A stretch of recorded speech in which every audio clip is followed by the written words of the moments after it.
이제 부르심이라는 큰 제목 아래 오늘 5번째 시간이죠. 혹시 기억하시나요?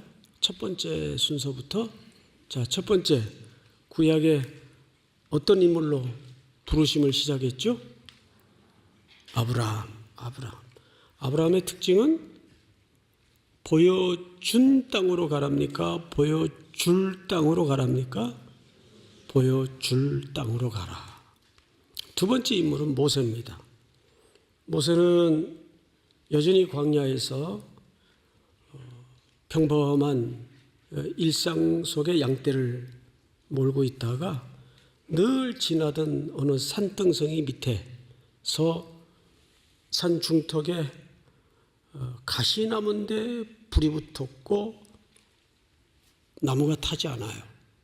소진되지 않습니다. 그 속에서 임재하시는 하나님의 현현을 만나게 되죠. 그것이 어느 특별한 날이었습니까? 평범한 하루였습니까? 평범한 하루 속에 어느 날 하나님의 특별한 시간표가 모세의 인생 속에 개입해 들어오는 부르심이었습니다. 세 번째는 이사야입니다. 이사야 장면을 통해서 우리는 절대 권력 우시아가 무너지던 해 모든 나라가 손을 늘어뜨리고 좌절에 넋을 잃고 있을 때 한 사람이 성전에 들어가 앉습니다. 그리고 하늘 보좌에 하나님의 우주적 통치의 환상을 만나게 되죠. 그리고 그 거룩한 하나님의 보좌 앞에 그는 제일 먼저 반응했던 반응이 뭐냐 하면 화로다 나여 망하게 되었도다. 나는 입술이 부정한 자라. 그러니까 하나님의 온전한 거룩 앞에 자기는 망할 수밖에 없는 존재라는 정체성을 발견하게 됩니다. 예레미야 네 번째 시간이었죠. 나는 아이라 말할 줄 모릅니다. 나이가 어립니다. 부적격자입니다. 자기 부정에 가득 채워져 있을 때 하나님께서 그에게 딱 한 가지를 약속해요. 그 한 가지가 뭐였습니까? 내가 너 자격 보고 부른 거 아니다. 걱정하지 마라. 가서 말하라. 내가 너와 함께 갈 것이다. 그 약속이 가장 강력한 약속이었습니다. 다 이제 기억나시죠? 반응이 왜 이래요? 저 뭐 건너뛰었던 적 있나요? 없죠? 예, 다 기억이 나야 됩니다.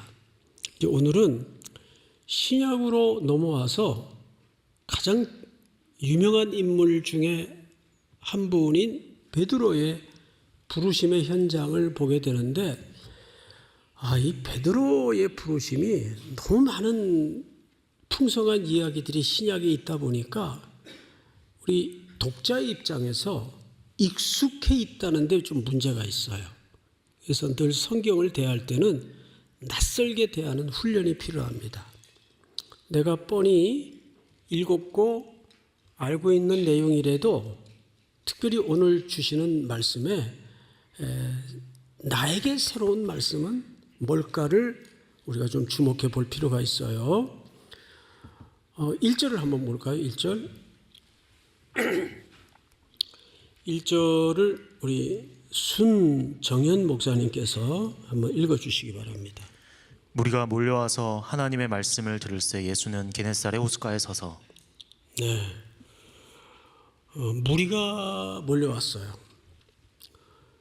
여기 몰려왔다는 말이 어느 정도인지 감이 잘 안 잡히실 텐데 이 원문 그대로 직역을 하면 예수님의 몸에 터치가 돼서 밀릴 정도로 바싹바싹, 그러니까 많은 청중이 몰려온 겁니다. 왜 그랬을까요? 앞서 1장서부터 4장까지의 내용을 보면 예수님이 병자를 고치고 기적을 행하시고 하면서 청중들이 자기들의 그 공고한 현실의 니즈를 위해서 예수님을 향하여 박수하고 환호하기 시작했습니다.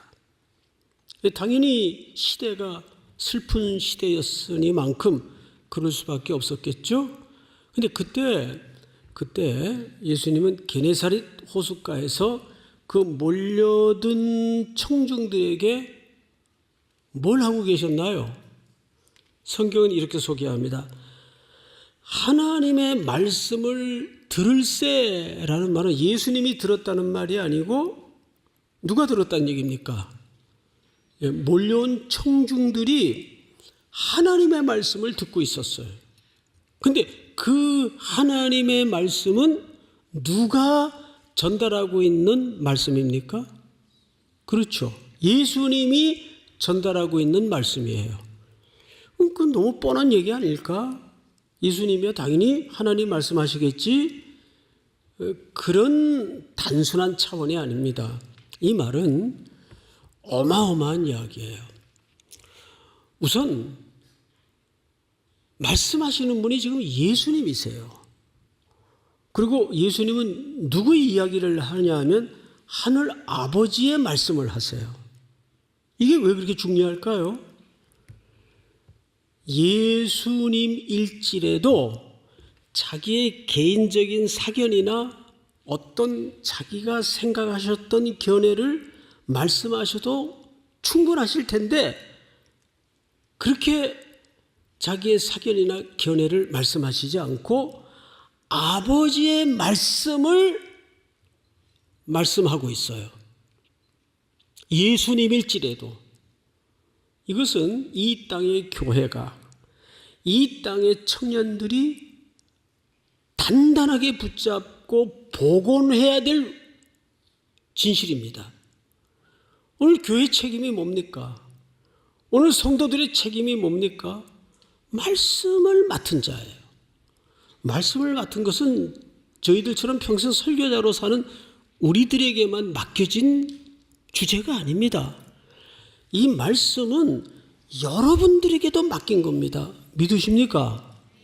맡겼다는 것은 맡아가지고 뭐 어떡하라는 거야? 그게 아니라 그 말씀을 가지고 살아내라는 데 자리까지 우리를 부르신 거예요. 그러니까 단순한 얘기가 아니겠죠? 그런 의미에서 교회도 마찬가지입니다. 교회도 사실은 여러 가지 할 일이 이 땅에 많겠지만 무엇보다도 왜 선교 왜 갑니까? 말씀을 맡았기 때문에 그 말씀을 전달하러 가는 거예요. 믿습니까? 그것이 교회나 성도들이 1차적인 책무입니다. 심지어 하나님의 아드님이신 예수님까지도 자기의 견해나 자기의 의지를 말씀하신 것이 아니라 하나님께로부터 받은 말씀을 청중들에게 전달하고 선포하고 가르치고 계셨다 그 말이에요.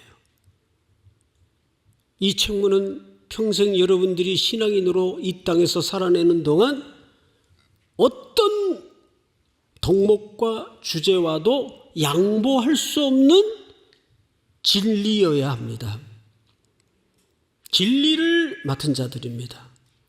그래서 사도 바울이 로마의 감옥에 2차 투옥이 되어서 어쩌면 이 투옥이 내 인생의 마지막 시간일 수도 있겠다라는 직감을 가지고 편지를 남깁니다.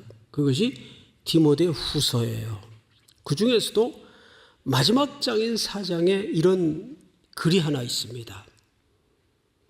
내가 선한 싸움을 싸우고 달려갈 길을 마치고 그 다음에 뭐가 나옵니까? 믿음을 지켰으니라는 표현이 나와요. 믿음을 지켰으니. 거기서 믿음을 지켰다는 말은 오늘 우리의 그 어렴풋한 그 이미지로 믿습니다. 이런 믿음을 지켰다는 말이 아니에요. 거기 원래 언어의 의미를 그대로 담아내자면 이런 뜻입니다. 위탁물. 근데 그 중에서도 유일한 위탁물을 지켜냈다 그 말이에요. 바울이. 그럼 바울이 다메섹 언덕에서부터 붙잡혀 하나님께로부터 맡은 두 번째로도 양보할 수 없는 유일한 위탁물은 뭐였겠습니까?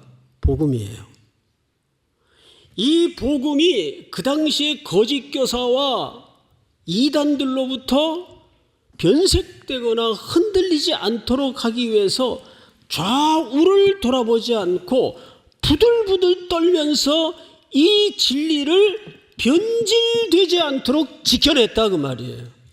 그것을 조금 의역을 해서 믿음을 지켰으니라고 번역이 된 겁니다. 그러면 여러분들은 이 믿음을, 이 유일한 복음이라는 위탁물을 어디서 지켜내야 됩니까? 일상에서, 삶의 현장에서 지켜내야 된다는 뜻입니다. 믿습니까?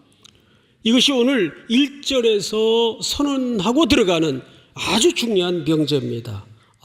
그러고 보니까 내가 하나님의 말씀을 맡은 자였구나. 이 말씀을 맡은 자로서 일상에서 책임 있게 살아내야 되는 책무를 가진 자였구나. 교회도 그렇고 세상이 아무리 흔들리더라도 우리는 진리를 책임 맡은 자라는 것을 잃어버리지 마시기 바랍니다. 자, 그런데 2절을 여러분 한번 같이 읽어볼까요? 2절 시작. 호숫가에 배에 두 척이 있는 것을 보시니 어부들은 배에서 나와서 그물을 씻는지라. 네, 원래 죄송합니다. 원래 유대인들은 밤에 배를 띄웁니다. 밤에 어업을 시작합니다. 낮에는 고기들이 그물을 다 봐요. 밝기 때문에. 그래서 피해 다닙니다. 그래서 몇 마리 잡기야 잡겠지만 마음껏 어획량이 그렇게 올라가지 않습니다. 그래서 캄캄한 밤에 출항을 해요. 그러다 보면 밤이라는 시간대는 힘겨운 시간입니다. 바람도 잦고 기온도 떨어지고 특별히 어부들로서는 물길을 알아야 돼요. 고기 가는 길도 알아야 돼요. 바람의 흐름도 알아야 돼요. 단순히 고기 잡는 기술만 좋아서는 어업을 하지 못합니다. 게다가 제일 힘든 게 바람이에요. 기온이 툭 떨어지면 기압의 변화에 따라서 갑작스럽게 풍랑도 일고 항상 이렇게 일렁이기 때문에 힘들어요. 그 바닷속에서 그 거친 바다의 환경과 밤새 맞서서 싸우다가 이제 뿌옇게 동이 터오면 배를 호숫가나 또는 바다에 대고 이제 어획량을 검토하겠죠. 그런데 이날은 베드로의 고백처럼 밤이 새도록 수고를 하였지만 한 마리도 잡질 못했어요. 텅 빈 아침, 텅 빈 배, 텅 빈 손, 밤새 거친 환경과 온몸으로 부딪히며 몸의 피로감은 어땠을까요? 여러분, 밤새 직장에서 철야하고 근무했던 기업들이 요즘은 그렇게 경무를 시키진 않죠. 자기가 일을 끌고 들어와서 하는 건 몰라도, 근데 제가 고등학교를 다니던 7, 80년대는 이 만리동 고개만 해도 허름한 공장들이 굉장히 많았어요. 저도 여기 어느 공장을 다녔어요. 학교 중퇴하고. 진짜예요. 그때 철야를 많이 했어요. 철야. 그래서 새벽 2시에 라면 쿠폰이 나와요. 거기다 밥을 말아 먹도록. 그리고 그 라면 한 끼를 먹고 또 아침까지 작업을 해야 됩니다. 또 어떤 친구는 그 쿠폰을 또 안 먹어요. 그래서 그걸 모아뒀다가 월급 되는 날 격리과 가서 돈으로 바꿉니다. 한 푼이라도 더 모으려고. 그때는 그런 어린 청년들이 가정을 책임져야 되는 일들이 뭐 부지기수였습니다. 저만 고생했던 게 아니고 시대가 그렇고. 그러면 7시에 이제 낮 근무자들이 출근하기 전에 다 공장을 비워주고 나와야 되는데 그 염천계 다리를 건너왔어요. 거기서부터 쭉 걸어가지고 이제 버스를 타고 잠깐 또 눈붙이러 집으로 가곤 했던. 그러면 그 아침이 뭐 이렇게 아주 쨍하는 그런 경쾌하고 상큼한 아침이었을까요? 정말 태양은 뜨겁게 떠 있는데 가슴이 막 무너지는 눅눅한 아침이었을까요? 후자죠. 저는 이 어부들의 허탈한 아침을 조금 기분은 이해할 것 같아요. 얼마나 실망스럽고 막막하고 텅 빈 그물을 손질하고 있어요. 그물을 씻고 있었다는 말은 무슨 뜻인지 아세요? 뭐 그래도 어떡하겠어요. 다음날 또 출항을 하기 위해서 손질을 해둬야 된단 말이에요. 거친 바다에 달라붙은 이끼들을 털어내고 또 그물이 끊어져 있으면 그거를 손질을 해야 다음날 출항을 해서 고기가 빠져나가지 않겠죠. 그런 작업을 해야 돼요. 왜? 다 가정을 갖고 있고 자기 개인에서부터 가족 단위의 생계를 책임진 자들이다 보니까 그 어깨는 얼마나 무거웠겠어요. 그런데 주님이 그 고단한 현장을 유심히 보고 계신 겁니다. 그러면서 3절을 볼까요? 3절. 예수께서 한 배에 오르시니, 이 배는 나중에 베드로의 배로 소개되죠. 그 배는 시몬의 배라. 육지에서 조금 떼기를 청하시고 앉으사 배에서 무리를 가르치시더니. 글만 읽으면 굉장히 낭만스러워 보이죠. 배를 설교 강단 삼아서 그 해변가에 흩어져 있는 청중들을 향해서 지금 말씀을 가르치고 있는데, 앉아서 가르치셨습니까? 서서 가르쳤습니까? 앉아서 가르쳐요. 이게 랍비 전통입니다. 예수님이 팔복의 가르침을 하실 때 산에 오르셔서 서서 가르치셨습니까? 앉아서 가르치셨습니까? 앉아서 가르치셨습니다. 이 앉는다는 말은 통치 개념이에요. 예수님이 또 하늘 보좌를 보면 하나님이 보좌에 앉아 계세요. 그럼 피곤해서 앉아 계시는 게 아니고 통치하고 경영한다 그 뜻입니다. 보좌는 그런 의미에서 중요합니다. 이때 그런 전통들 때문에 랍비들은 하나님의 말씀을 가르칠 때 반드시 앉아서 가르치도록 되어 있습니다. 그리고 청중들은 오히려 서서 듣는 경우들이 많았어요. 지금은 세상이 좋아져서 나는 서 있고 여러분들은 앉아 있는데 뭐 좋아요. 시대에 맞춰 살아야죠. 근데 한 4부쯤 되면 저도 좀 앉아 있고 싶어요. 자, 그런데 예수님이 여기서 배에 오르시는데 해변 물가와 조금 배를 떼기를 요청합니다. 명령을 했습니까? 요청을 했습니까? 요청을 해요. 근데 이 배는 베드로의 배예요. 낯선 남자가 와서 자기 배를 좀 쓸 것을, 잠시 설교 강단으로 사용할 것을 요청해요. 근데 아무 이의 없이 그대로 배를 내어드립니다. 이런 미세한 의아스러움을 우리가 조금 풀고 지나가야 됩니다. 그럼 베드로하고 예수님하고 이게 첫 만남이 아닌가? 그렇습니다. 앞장에 보면 베드로의 장모가 열병이 나요. 열이 펄펄 끓어요. 그래서 베드로의 집에, 장모의 집에 예수님이 신방을 가서 열병을 쫓아낸, 열병을 고쳐주고 다스린 기록이 있습니다. 그러니까 이 해변가의 만남이 첫 만남이 아니에요. 그런 은혜를 입은 선생님을 통해서 그런 고마운 은혜를 입은 일들이 있기 때문에 접촉점이 있었어요. 그래서 배를 좀 잠깐 내가 쓸 수 있겠나 그랬더니 아무 소리 안 하고 배를 내어드리는데 조금 뭇하고 떨어지도록 요청을 합니다. 부탁을 합니다. 명령을 하지 않아요. 그런데 4절에서 명령을 합니다.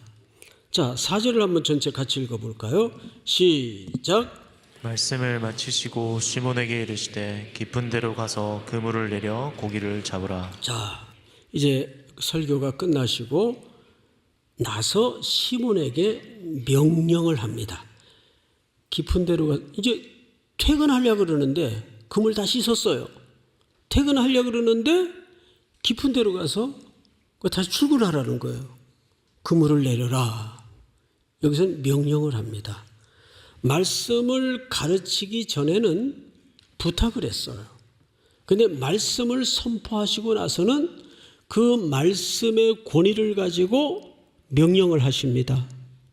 그러니까 예수님은 이 전도의 귀재입니다. 접촉점을 먼저 부드럽게 만들고 나서 그 다음에 하나님의 말씀의 권위로 명령을 하는 겁니다. 깊은 데로 가서 그물을 내려라. 그런데 요한복음 21장에서는 베드로에게 오른쪽에 그물을 내리라 그랬어요. 살펴보시면. 그런데 누가복음 5장에서는 또 이때는 깊은 데로 그물을 내리라 그랬어요. 뭘까요, 이게? 왜 어떤 때는 오른쪽에 그물을 내리라 그러셨고 또 이번에는 깊은 데로 그물을 내리라 그랬어요.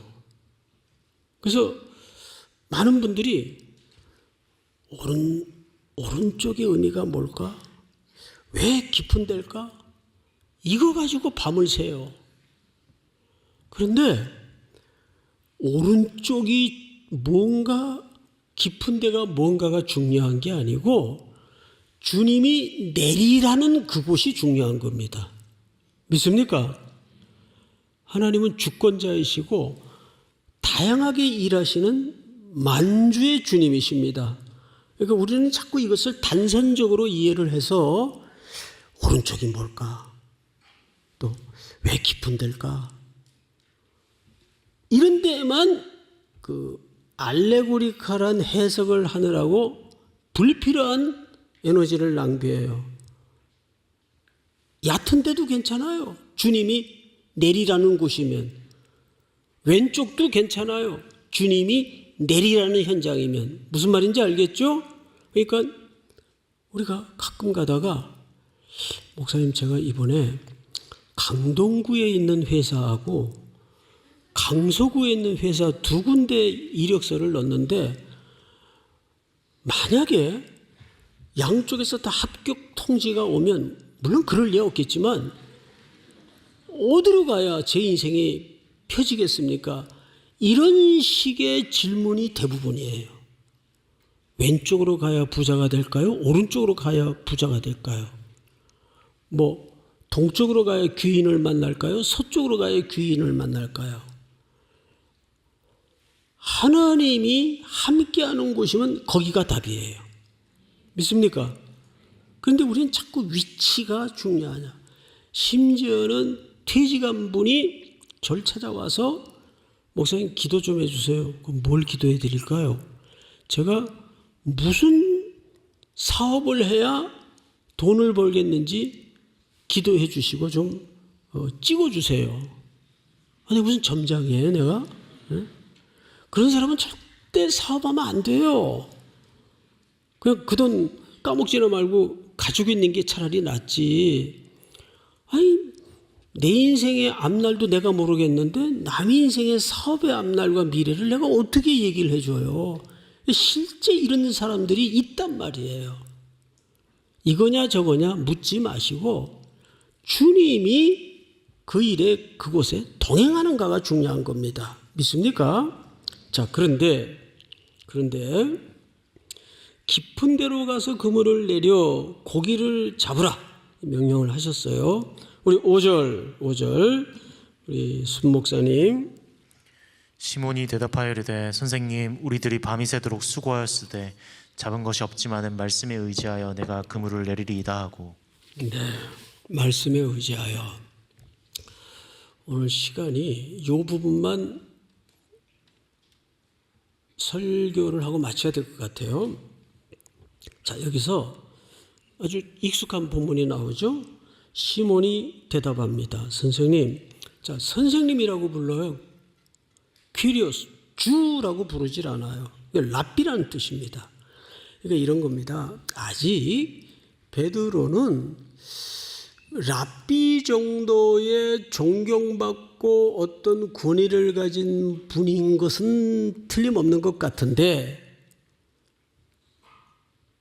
근데 아직 주라는 호칭으로까지는 건너가질 못했어요.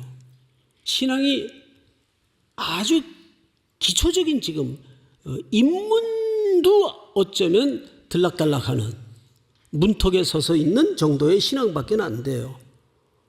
예수님을 뭐라고 부르고 있죠? 주가 아니라 선생님이라고 부르고 있어요.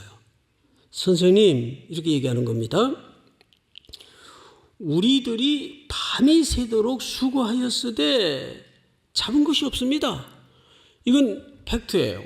자, 여러분, 베드로는 뭐의 전문가입니까?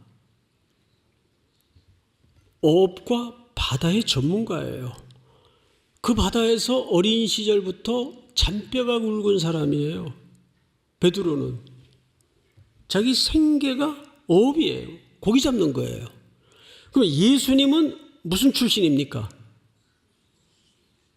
목수 출신이에요. 그런데 베드로가 놀랍게도 뭐라 그러냐면 아직 이분의 정체에 대해서 정확치는 않지만 뭔가 권위가 있고 가르치는 솜씨로 봐서 대단한 분 같은데 아직 호칭이 선생님이에요. 그런데 우리가 밤새 바로 이 현장에서 고기 잡았습니다. 그건 팩트예요. 그렇지만 말씀에 의지하여 내가 그물을 내리리이다. 여기 말씀에 의지하여가 문제예요. 여기서 말하는 말씀에 의지하여라는 말은 이런 뜻이 아닙니다. 그렇지만 내가 선생님을 믿고 선생님을 신뢰하고 내가 믿는 마음으로 그물을 내리겠습니다. 이런 뉘앙스가 아니에요. 이 뉘앙스를 그대로 좀 워딩을 살려서 다시 풀어서 번역을 하면 이런 뜻입니다. 긴가민가 한 거야 아직. 그런데 제가 선생님 말을 근거로 한번 내려볼게요. 내려는 볼게요. 그 뜻이에요. 이게 놀라운 거예요. 자, 하나님이 저나 여러분들이나 부르신 다음에 우리를 빚어가시고 만들어 가실 때 뚝딱하고 어느 날 완제품으로 만들지 않는다 그 말이에요. 여러분 가운데 예수 믿자마자 완제품으로 이 자리에 온 사람 있어요? 지금도 헤맬 텐데? 저도 마찬가지고 저도 지금 헤매요. 왔다 갔다 해요. 저도 교육자로서 젊을 때 참 그 기이한 행동을 많이 했어요. 청년들 수련회 데려가가지고 수박 껍데기 깎아가지고 껍데기 싸움을 했어요. 막 던지고. 그래서 그 수양관 원장님한테 거의 쫓겨날 뻔했어요. 그리고 기도원 청년들, 대학생들 데려가가지고 밤새 369 놀이하고 그걸 기도원 원장님이 그 다음날 교회 담임 목사님한테 일렀어요. 보니까 두 분이 절친이에요.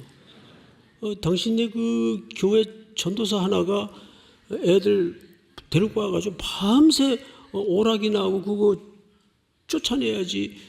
그런 전도사가 어디 있냐고. 그래서 토요일 날 불려가가지고 사표 쓸 뻔했어요. 야단 맞고. 거기 담임 목사 아들도 있었거든요. 응? 근데 걔가 말한 건 아니에요. 난 걔가 일렀나 봤더니 걔가 말한 건 아니에요. 그 절친인 걸 몰랐어요. 원장님하고 목사님하고. 그래서 그런 생각, 놀기 좋아하니까.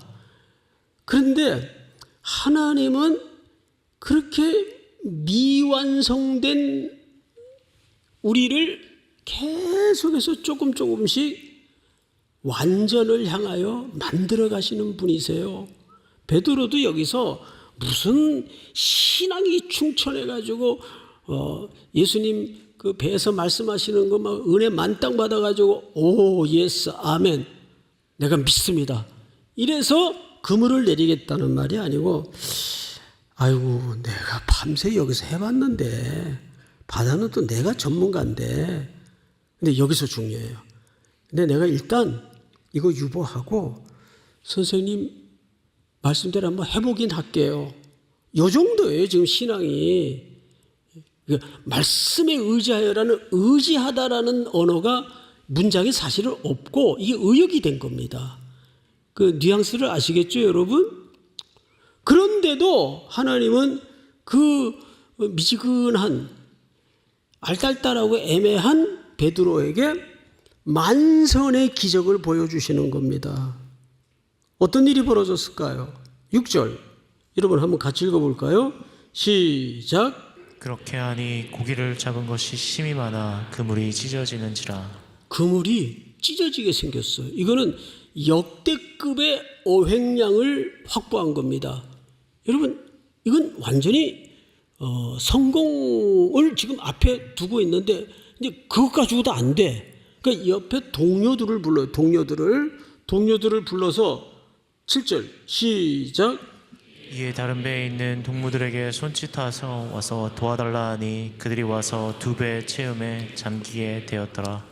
동료들의 배도 가라앉게 생겼어요. 고기가 너무 많아가지고. 이건 기적을 넘어서는 초월적 현상이 나타났는데 여기서 중요한 것은 동무들입니다. 이 사람들은 누구예요? 밤새 베드로하고 바다에서 좌절을 맛보고 실패를 함께 경험하고 허탈한 아침을 같이 맞았던 그 동무들입니다. 그런데 이 동무들이 근처에 어른거리고 있다가 부름을 받아요. 만선의 기적을 함께 경험하는 현장에 부름을 받아요. 동역자가 돼요. 이 야고보와 요한 아닙니까?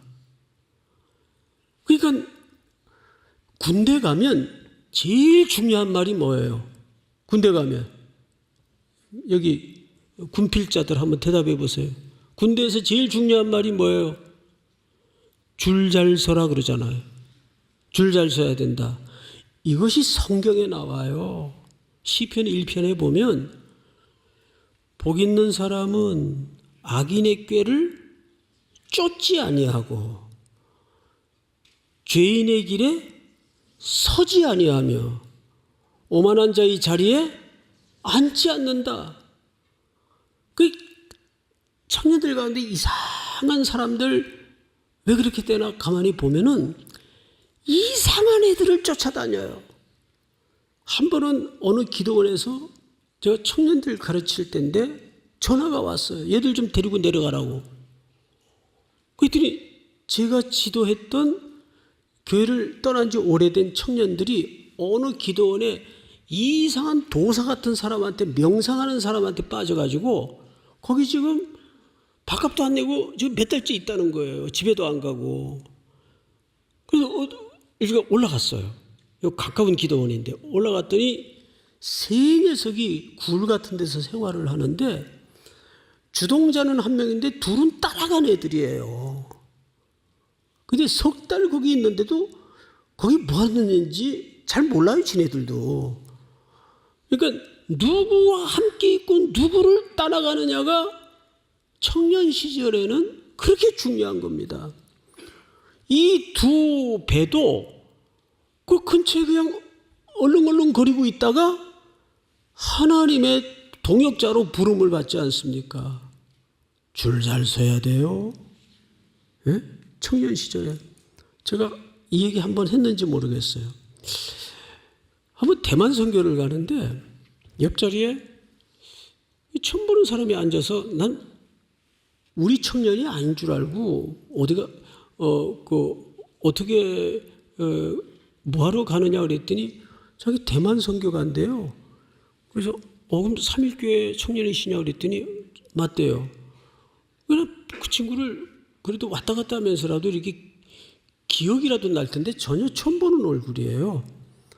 그래서 등록한 지 얼마 됐냐 그랬더니 일주일 됐대요. 그 일주일 됐는데 선교를 가냐 그랬더니 교회 형이 자기는 다닌 지는 몇 달 됐는데 등록하라 그래서 이 선교 가려면 등록해야 되니까 등록하라 그래서 등록하고 등록하자마자 바로 선교 따라 간 거래요. 그럼 아무것도 모를 텐데 뭐 어떡하려고 그러냐 그랬더니 그냥 뭐 대만 말로 된 사연이 그 외우라 그래서 그것만 지금 외워갖고 간답니다. 그래 기특하잖아요. 형이 가라 그래서 가고 하여간 따라다닌 거예요. 형을. 근데 이제 대만을 가면 우리가 마지막 날 밤 코리안 파티 하지 않습니까? 마지막 콜링을 하는데 두 사람이 손을 들고 나와요. 대만 사람이. 당신 어떻게 여기 찾아오게 됐냐 그랬더니 오늘 낮에 길거리에서 어떤 청년이 아주 어설픈 대만 말로 그냥 외운 걸 얘기하더래. 외운 거를. 그러니까 내용을 자기도 몰라요. 예? 그런데 세상에 그 전도 같지도 않는 전도를 받고 꾸역꾸역 저녁에 찾아온 거예요. 그 두 사람이 메시지를 듣고 콜링을 응한 겁니다. 내가 예수 믿겠다고. 근데 그 자리에 그 청년이 있었어요. 자기가 더 놀래요. 자기가 이럴 수가 있나. 이럴 수가 있나. 그러니까 신앙이라는 것은 항상 공동체 속에서 젊은 날이 만들어지는 것이 참 은혜입니다. 그러니까 저도 제 지금 신앙이 언제적 신앙인가 돌아보면 청년 때 신앙을 노루 때리막대기 3년 국 끓여 먹는다고 그거 울고 먹고 있는 거예요. 신앙은 그래서 기억과 추억과 흔적을 가지고 사는 겁니다. 그래서 우리가 1년에 이게 굵은 선교의 시즌을 갖고 그걸 함께 경험한다는 것은 어마어마하게 중요한 거예요. 믿습니까?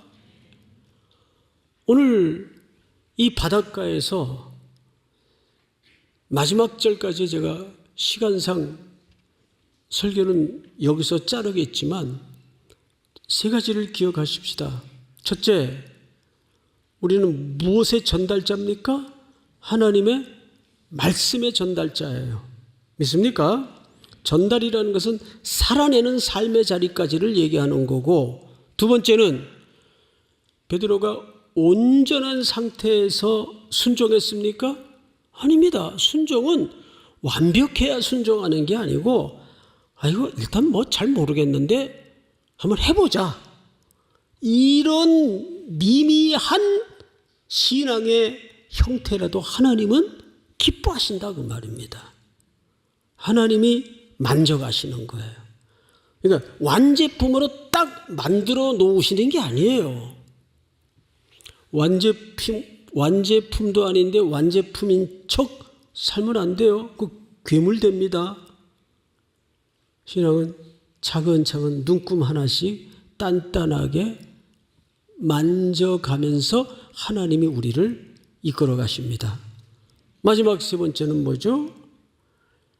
항상 함께 큰 은혜의 물결에 함께 실려 있을 때 부름도 받고 은혜를 같이 경험하는 겁니다. 오늘 공동체로 여러분들을 부르신 줄로 믿고 또 한 주도 뿐만 아니라 여러분 앞길에 놀라운 주님의 이끄심과 경험이 있기를 주의 이름으로 축복합니다. 다 일어나십시다.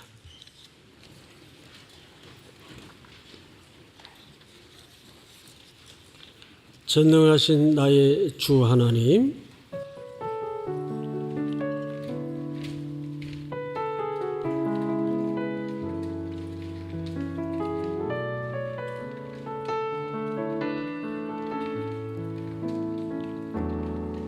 전능하신 나의 주 하나님은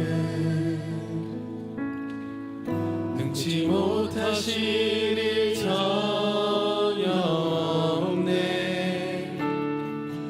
우리의 모든 간구도 우리의 모든 생각도 우리의 모든 꿈과 모든 소망도 신실하신 나의 주 하나님은 우리의 모든 괴로움 바꿀 수 있네. 불가능한 일 행하시고 죽은 자를 일으키시니 그를 이길 자 아무도 없네. 주의 말씀 의지하여 깊은 곳에 금을 던져 오늘 그가 놀라운 일을 이루시는 것 보라. 주의 말씀 의지하여 믿음으로 금을 던져 믿는 자에게 능치 못하네. 주의 말씀 의지하여 주의 말씀 의지하여 깊은 곳에 금을 던져 오늘 그가 놀라운 일을 이루시는 것 보라.